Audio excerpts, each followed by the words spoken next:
Bonjour et bienvenue dans Une minute, un livre. Je vous parle aujourd'hui de cet ouvrage, L'homophobie, de Caroline Mécari, avocate, et Daniel Bourriaud, chercheur et membre du laboratoire d'études de genre, donc Presse universitaire de France.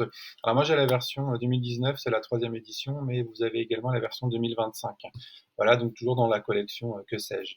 Alors, on contextualise tout d'abord, hein, l'homophobie organise une sorte de surveillance du genre, hein, car la virilité doit se structurer non seulement en fonction de la négation du féminin, mais aussi du refus de l'homosexualité.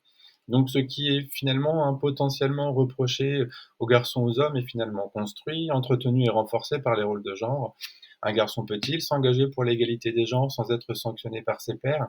On le sait, hein, la police du genre rôde toujours, hein, et sanctionne finalement les garçons non conformes au modèle viril et infirme ainsi donc cette négation du féminin, mais aussi donc le refus de l'homosexualité. Voilà.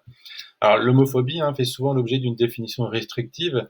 Elle peut être individuelle, sociale ou partagée, réelle ou ressentie, directe ou indirecte. Elle se manifeste d'un grand nombre de façons, par le rejet, les insultes, les menaces, le harcèlement, des agressions, des inactions, des amalgames, comme avec la pédophilie par exemple. Il faut ajouter aussi, hein, à ces actes homophobes une homophobie cognitive, hein, au parallèle étroit avec la dynamique du sexisme, hein, et le maintien des inégalités, qui, sous couvert d'une pseudo-tolérance, acceptent la présence des personnes homosexuelles à condition que la hiérarchie des droits soit maintenue. La démarche inclusive est ainsi réduite, hein, dans la mesure où les personnes homosexuelles, hein, ici, ne jouissent pas exactement des mêmes droits que les hétérosexuels.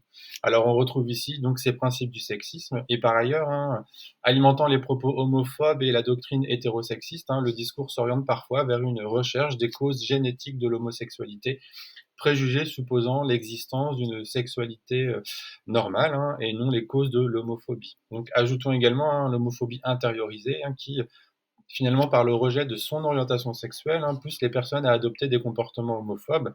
Par exemple, au sein de son livre Témoignage, hein, Wissem Belgacem raconte l'homophobie dans le monde du foot, hein, mais revient également sur cette question d'homophobie intériorisée. Dans une démarche intersectionnelle, celui-ci évoque son parcours, sa honte, sa peur du rejet, les liens entre sexisme et homophobie, trois petits points. Donc, si on résume un peu tout ça, hein, l'homophobie peut être acceptée dans la sphère privée, mais devient problématique lorsqu'elle ose revendiquer publiquement l'équivalence avec l'hétérosexualité. L'angoisse de voir disparaître la frontière et la hiérarchie de l'ordre hétéro. En effet, hein, une personne homo est un traître, un déserteur du genre, hein, et rappelons, hein, pas de communauté homosexuelle, hein, mais une communauté hétérosexiste instituée par l'homophobie. Voilà. Bonne lecture et à bientôt.